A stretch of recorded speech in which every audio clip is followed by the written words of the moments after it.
voters' views on disabilities and obesity, as we heard there in Melbourne this morning. Now, the Prime Minister used prosperity from the mining boom to fund programs to boost workplace participation. And of course she was speaking last night at the Sydney Institute that many people on disability and other pensions should be working. Greens MP Adam Bandt joins us in the studio now. And Adam, should people get off welfare and get back to work? Well, look, I think that we're running at what economists are calling close to full employment, and the unemployment rate's at 4.9%. And as the Australian Council of Social Services reminded us this morning, people who are currently on the dole have to apply for about 10 jobs a fortnight, and if they don't take a suitable job, they get kicked off. I'm not convinced that there's this massive pool of hundreds of thousands or millions of Australians out there who are dole bludging. I think it's a political argument and a political distraction, not an economic one. And I think it's, let's go back and look at why we're in a deficit at the moment. We're in a deficit because the government, rightly and with the Greens' support, helped Australia out when we were facing the worst of the global financial crisis. What they're doing around the rest of the world is saying to the companies and to the banks that they helped out during that financial crisis, well, we're going to come back to you now to ask for some support now that things are better. And instead, I think the government, instead of looking at areas where we might ask the people who we helped out to contribute, she's now having a go at everyday Australians, and I don't think that's the right approach. So do you see this as both sides attempting to outmuscle each other on welfare reform? Well, look, I'm disappointed that the government seems to be rushing to embrace a pretty conservative and uncompassionate agenda on welfare reform. And I think that when you talk to the people who are involved in the sector, you will find in Australia there are many, many people who want to work, who are facing barriers to it. The proportion of people who are getting unemployment benefits who really genuinely don't want to work is pretty low. And I don't think the case has been made out that we need really punitive measures against them, when in fact, let's look at other areas of the budget where money could be saved. We're currently giving $5 billion a year to the mining industry so that they can buy diesel fuel cheaper. Now, this is economically ridiculous, it's environmentally ridiculous. Why aren't we looking at areas like that? Or postponing the proposed company tax cuts that are going to cost the budget somewhere in the order of $2.4 billion next year, or revisiting the original mining tax proposal. I just don't think that this is the right approach, to pick a vulnerable section of the community and to use them as a whipping boy. We have seen disability programs, though, getting people into work. I think Qantas runs them as a number of these types of programs that in fact are very beneficial and supportive, and the people themselves have gained a lot from doing that. So the government must have a snapshot of the people that they are wanting to target and run specific programs to perhaps make this work. Look, I've got no problems whatsoever with government programs saying, look, people have got to take up a proper training place or move into employment. And I think that's for 99% of the people who are out of work. You will find that if they're looking for work, they genuinely want it. What my experience is that over the decade or so of the Howard government, we turned a good something that was good in terms of Centrelink into now a mishmash of privatised job providers.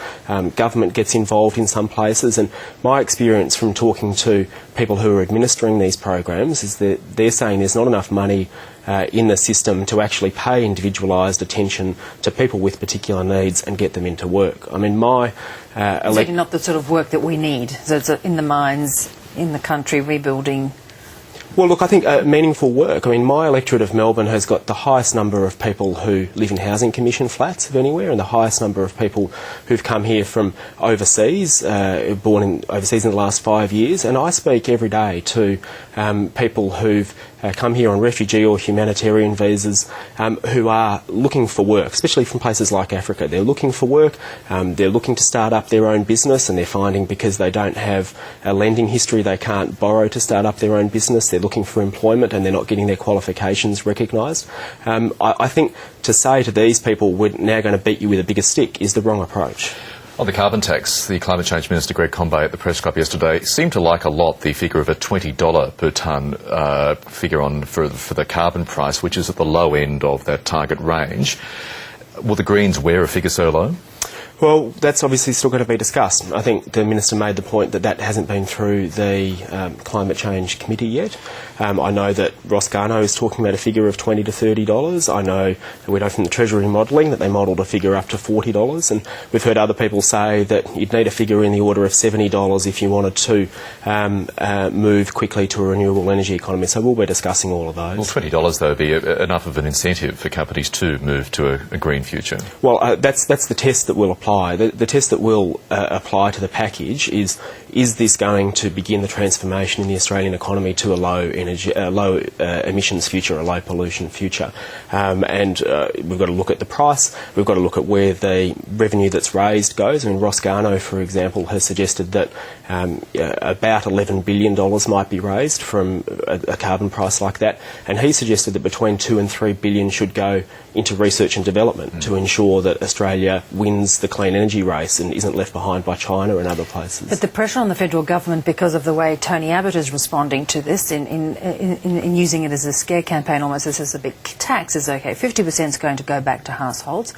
Joe Hockey's point yesterday was simply that this is a redistribution of wealth rather than a genuine attempt to deal with carbon. Well, the point of a price on pollution is to make polluting industries, to bring about a change so that we shift from polluting industries to clean energy, and putting a price on pollution will start to do that. So if you're an investor and you're looking to decide, well, I want to build a new power plant in Australia, which way am I going to go? Putting a price, making the polluters pay for putting pollution into the atmosphere makes them more likely to choose a clean energy option. Now, some of that revenue should be used to compensate those low-income earners who are going to be potentially affected if the prices pass down. But the point is to change that behaviour at the industry level. The government is also giving clear signals that petrol will be excluded from any carbon tax. The Greens have expressed serious reservations about that.